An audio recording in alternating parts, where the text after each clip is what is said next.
Well, in fact, also, Anirudh, just a quick point with regards to the pro-talk faction present in the national capital. What really happens to Paresh Barua, who's had the war of words with the Assam DGP too? Because it seems that he's been completely left out.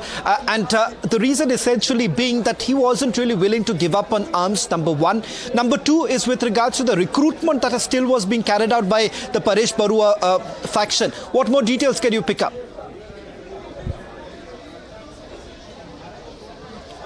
Yes, Sawan, in fact, if we see the recruitment module of the ULFA had been in work for the last few years. And in fact, though Paresh Barua had declared a unilateral ceasefire a couple of years, 2 years back, he didn't adhere to the that ceasefire that which he himself had announced. And he had been carrying out mass recruitment drive, particularly in certain pockets of Upper Assam. But if we look into the recruitment drive, then also we will have to talk about the homecoming. The homecoming, as it has been, it is being said now in Assam, that many cadres of the organization had abandoned the organization. They are not happy with the leadership of Paresh Barua, mainly because of his dictatorial attitude, and he is the one and only who has been controlling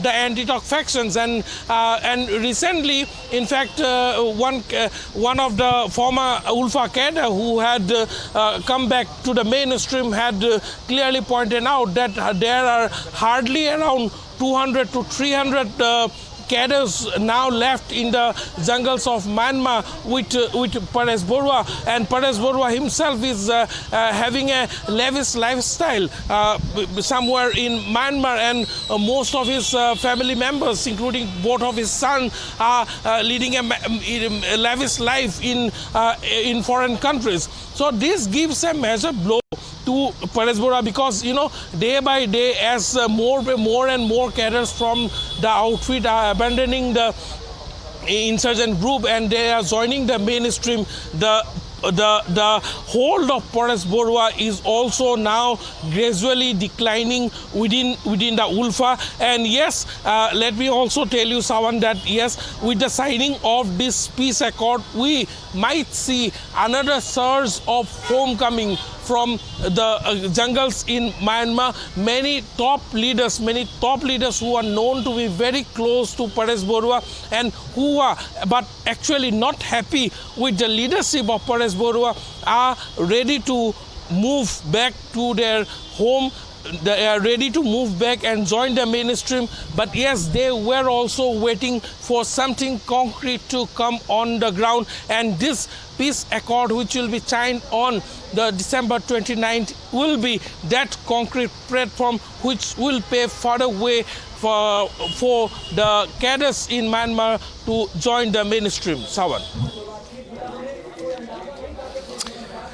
Well, in fact, Anirudh, I'll just request you to stay on with us as we just quickly take our viewers through the details that we have picked up with regards to the deal that is likely to be inked on the 29th of December. And as my colleague was also pointing out, the big news break coming in from Editor-in-Chief Arnab Goswami with regards to this negotiation that was going on for almost a decade, more than a decade, viewers. And finally, we see that the insurgency-hit state of Assam would finally look into a new dawn, and that would essentially be the peace talks that's seen some sort of fruition in the last few days with the visit of the Chief Minister here in the national capital, with the Union Home Minister Amit Shah, along with the other dignitaries who've also been part of this entire talks that have essentially taken place. Just what is it that we know in terms of the financial package, in terms of the citizenship rights or issues that were basically raised with regards to citizenship and, more importantly, land rights? Anirudh, with regards to the indigenous community, remember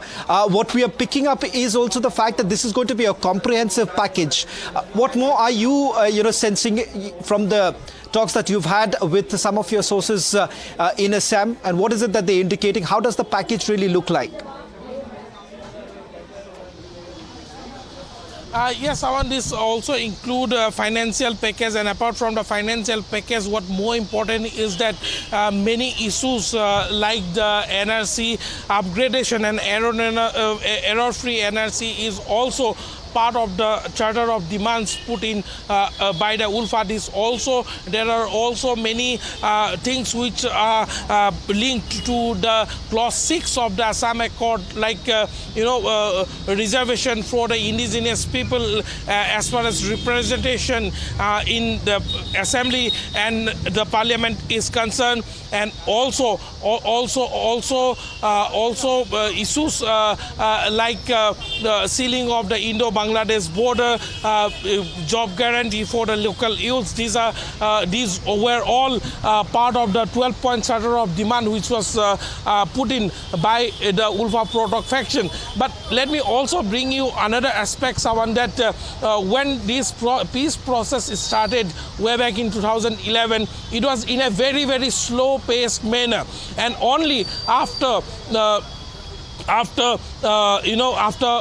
Anup Setia's deportation from Bangladesh, where he was serving a jail term, after Anup Setia's deportation to the state of Assam, the peace talks has progressed a lot. And yes, there is also a ray of hope, Sawan, which many people don't know, that Anup Setia happens to be a cousin of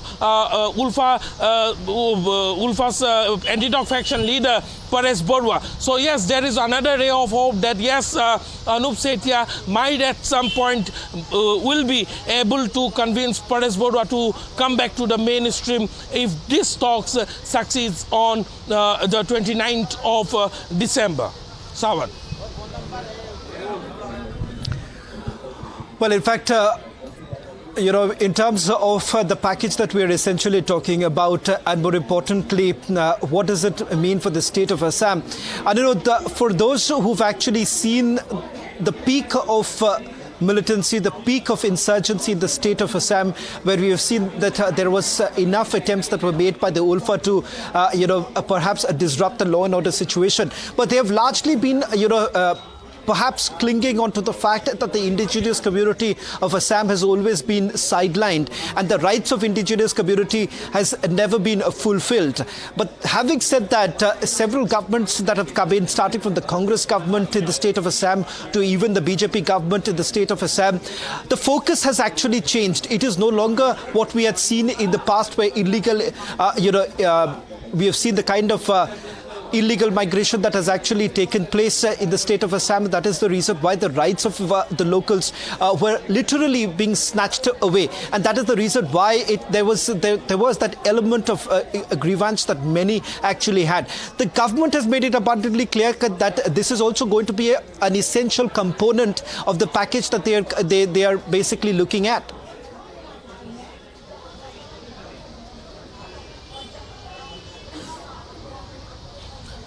Yes, Aman, definitely this is, as you have pointed out, there are many issues concerning the ULFA's movement. Particularly if we look back into the 1970s, the decade when Assam witnessed a massive uproar against the illegal immigration. Things have changed a lot over the last 40 decades, and these 40 decades have brought in a lot of transformation in the landscape of Assam. As the biggest news of the day continues on Republic